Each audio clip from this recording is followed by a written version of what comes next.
I'm also here representing another group, the UN European Economic Commission, UNECE, and the UNECE Transboundary Water Convention is a very powerful tool for trying to focus on how we manage river basins that cross political boundaries. And that's very complementary to what we try to do in WWF. We try to integrate in a very holistic way lots of different perspectives together. We try to think about development, we try to think about the developed world too, and we try to think about biodiversity, species, and ecosystems.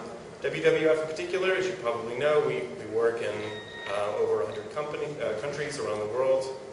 My particular focus is on freshwater climate adaptation. I travel the world globally, working in particular places, helping governments, local projects, local people be able to focus on practical actions and responses about how to respond to shifts in climate, particularly in regard to water. Why is water important? It's very simple. Really, water is literally what we're made of. Water is how we integrate most of our lives. It's how we think about energy production in terms of hydropower. It's how we think about water supply and sanitation. It's how we grow crops. And if there are changes that are happening in terms of the security that we have around water, that it influences our civilization in every aspect globally. And particularly for the developing world, this is really, really critical. Our vision is really to focus on the idea of trying to make sure that humans and ecosystems and species are able to adapt to the shifting climate together. Some of the particular places that we can see really powerful impacts that are complex in regard to water in the Danube Basin. In the upper Danube, in Central Europe, we see actually increased flooding, whereas in the lower Danube, in Eastern Europe, we see increased droughts. In the Yangtze, we're seeing a lot of really strange weather there. In the upper Yangtze, in Tibet, for instance, we are seeing massive losses in retreat of glaciers and changes in the snowpack system that are altering the flow regime. We've seen big shifts in the movement of species in the upper Yangtze. Whereas in the lower Yangtze, it's a broad floodplain, and we've had major changes and impacts in agriculture. We've lost one freshwater dolphin in the lower Yangtze, and we're in danger of losing another. In the city of Shanghai, a city that has something like 25 million people that live in it, its highest point is maybe 5 meters above sea level. Most of it is only 1 or 2 meters above sea level.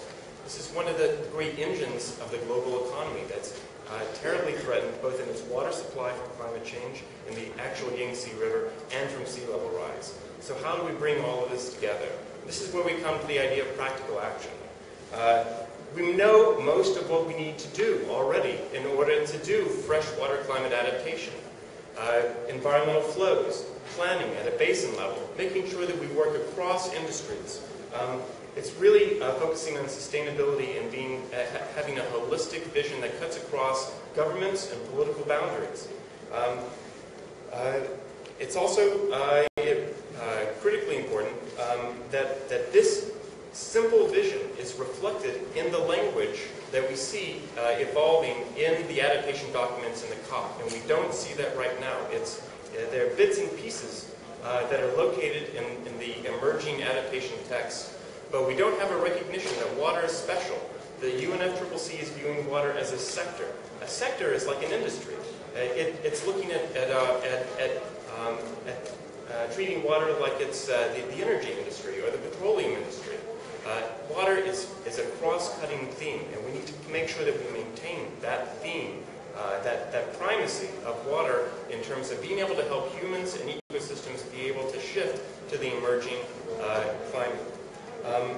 And in that sense, practical tools, practical assistance, and practical finance are what we have to see come out of COP15.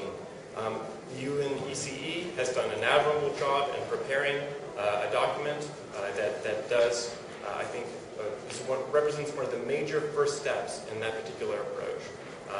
They've prepared a document for policymakers that takes them through the complete step of educating them about the needs for freshwater adaptation and actually how to implement it at the national level. Thanks very much.